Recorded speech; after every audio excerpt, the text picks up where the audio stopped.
اعوذ باللہ من الشیطان الرجیم بسم اللہ الرحمن الرحیم الحمد للہ والصلاة علی اہلہا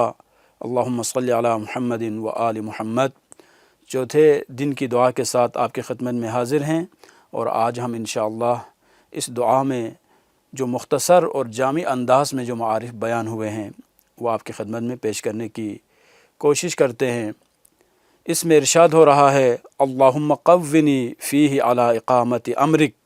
اے اللہ مجھے اس دن یا اس مہینے میں تیرے احکامات کو اقامہ کرنے کی قوت عطا فرما۔ وَأَوْزِعْنِي لِأَدَاءِ شُكْرِكَ بِكَرَمِكَ،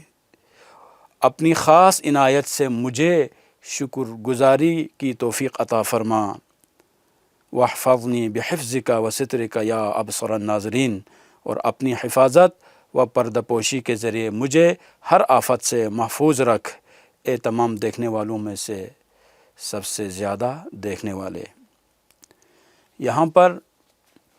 پہلی جو چیز ہے جو اس دعا میں ذکر ہو رہی ہے وہ ہے اطاعت کی قوت اور دین پر استقامت۔ اللہم قونی فیہ علی اقامت امرک۔ عزیزان محترم، ایک دفعہ خود دین کو سمجھنا ہے، دین پر ایمان لانا ہے، اور ایمان لانے کے بعد جو اہم ترین چیز ہے وہ اس پر استقامت ہے، اس دین کے احکامات کے مطابق عمل کرنا ہے۔ یوں تو زندگی دین کے مطابق گزارنے والے بہت سارے افراد آپ کو نظر آتے ہیں، بہت سارے لوگوں کا یہ دعویٰ ہوتا ہے کہ وہ دیندار ہیں، لیکن جب مشکلات میں گرفتار ہو جاتے ہیں، جب دین ذاتی مفادات کے ساتھ ٹکرانا شروع کر دیتا ہے، اس وقت یہی لوگ دین سے بہت دوری اختیار کرتے ہوئے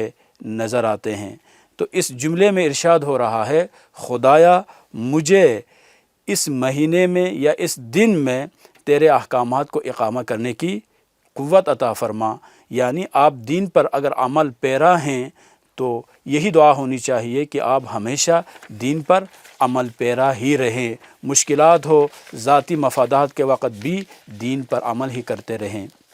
اور دوسرا ایک لفظ اقامہ یہاں پر موجود ہے۔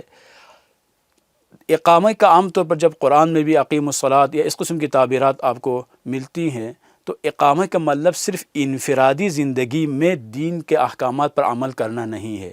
بلکہ دین میں جتنے بھی احکامات پائے جاتے ہیں،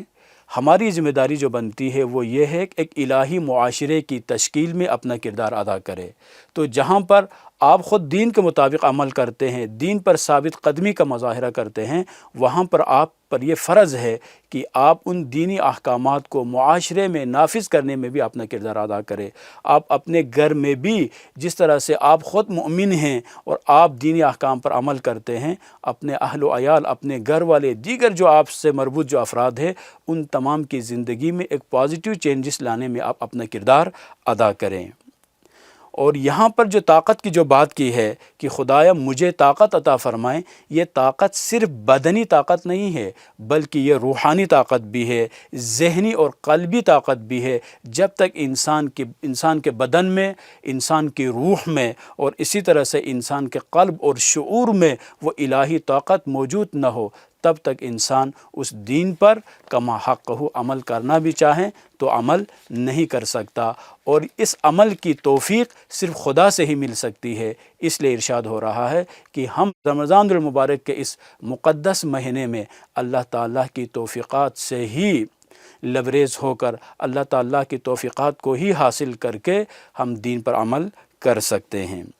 اور یہاں پر بہت ساری اور روایتیں بھی موجود ہیں، قرآنی آیتیں بھی موجود ہیں جن میں استقامت کے بارے میں ارشاد ہو رہا ہے، ان الذین قالوا ربنا اللہ ثم استقاموا تتنزل علیہم الملائکہ، یعنی جو لوگ یہ کہتے ہیں کہ خدا ہمارا رب ہے، اس کے بعد پھر اس پر ثابت قدم رہتے ہیں، ان پر ملائکہ نازل ہوتے ہیں۔ لہٰذا صرف عمل کا دعویٰ کافی نہیں ہے، ایک دفعہ دین پر عمل کرنا کافی نہیں ہے، بلکہ ضروری ہے کہ ہم اپنی زندگی میں عمل کو ہمیشہ کے لیے انجام دیتے رہیں، ہمیشہ سے استقامت کے ساتھ دینی احکامات پر عمل کرتے رہیں۔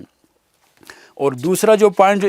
اس دعا مبارک میں ارشاد ہو رہا ہے، جو بہت ہی مختصر بھی ہے، تو دوسرا جو اہم ترین پوائنٹ ہے وہ یہ ہے حفاظت اور پردہ پوشی۔ دوسرا جو اہم ترین پوائنٹ ہے وہ اللہ کی رحمت کا سایہ ہے۔ وَاحْفَظْنِي بِحِفْظِكَ وَسِتْرِكَ یا ابصر الناظرین، مجھے اپنی حفاظت اور پردہ پوشی کے زیر محفوظ رکھ۔ ایک تو یہ ہے کہ انسان کو شیاطین الجنس اور ان سے تحفظ کی ضرورت ہے۔ جب تک انسان اپنا تحفظ نہیں کرتا تب تک ہمیشہ انسان نرغِ اعداء میں ہی پڑا رہتا ہے۔ لہٰذا انسان کو تحفظ کی ضرورت ہے، فزیکل تحفظ کی ضرورت ہے، اس کے ایمان کے تحفظ کی ضرورت ہے، اس کی جو قلب ہے، اس کی جو سوچ ہے، اس کی فکر ہے، ان تمام تر چیزوں میں انسان کو تحفظ کی ضرورت ہے۔ اور دوسری جو اہم ترین چیز ہے وہ یہی ہے، چونکہ انسان خطا کا پتلا ہے، غلطیاں انسان سے ہر حالت میں سرزد ہوتی ہیں، تو اس وجہ سے ان غلطیوں میں بھی پردہ پوشی جب تک نہ ہو تب تک انسان معاشرے میں اپنا کردار ادا نہیں کر سکتا۔ اگر کوئی انسان معاشرے میں چھوٹی سی بھی کوئی غلطی انجام دیتا ہے، خصوصاً کوئی دین سے مربوط افراد میں سے کوئی فرد اگر کوئی ایسی غلطی انجام دیتا ہے تو اس کے نتیجے میں توبہ اور تائب کے نتیجے میں وہ اللہ سے اپنی مغفرت طلب کر سکتا ہے، لیکن لوگوں کی نگاہوں سے اپنے آپ کو نہیں اٹھا سکتا۔ تو خدا سے یہاں پر دعا ہو رہی ہے کہ خدایا کہ جہاں ہم سے غلطیاں سرزد ہوتی ہے وہاں تو ارحم الراحمین ہے، تو اکرم الاکرمین ہے، تو ابصر الناظرین ہے۔ یہاں پر اس جملے میں دیکھیں کتنا خوبصورت درافت پایا جاتا ہے۔ خدا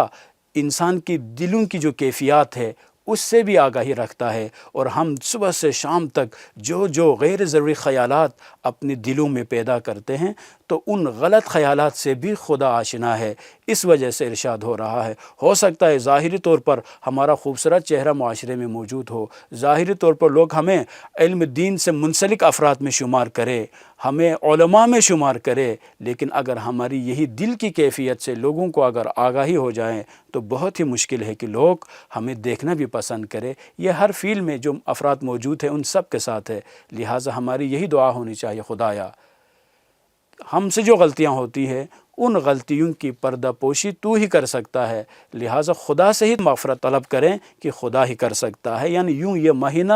بندے کو رب سے جوڑنے کا مہینہ ہے، تو اس مہینے میں انسان باقی تمام تر مادی چیزوں سے کٹ آف ہو کر خدا کی بارگاہ میں ہی پہنچنا چاہیے، اور ایک طرف اپنی غلطیوں کا احساس کرے اور رب کریم کی اس رحمت اور اس کرامت الہی کو، اس رحمت الہی کی طرف انسان اگر متوجہ رہیں تو انسان بہت ساری غلطیوں سے بچ سکتا ہے اور ایک پازیٹیو کردار معاشرے میں ادا کر سکتا ہے۔ اس میں ایک اہم ترین جو پوائنٹ ہے وہ یہی ہے کہ وہ اوزعنی لادائی شکرک بک، یعنی خداوند عالم نے جو ہمیں توفیقات سے جو خدا نے ہمیں نوازا ہے، ان خدا کی رحمتوں پر، برکتوں پر، خصوصاً یہ رمضان مبارک کی یہ ساعتیں ہیں، یہ سب سے بڑی رحمت ہے خدا کی طرف سے۔ زندگی گزارنے کے لیے ایک دفعہ نئی زندگی جو ملی ہے، تو اس دعا میں فرما رہے ہیں کہ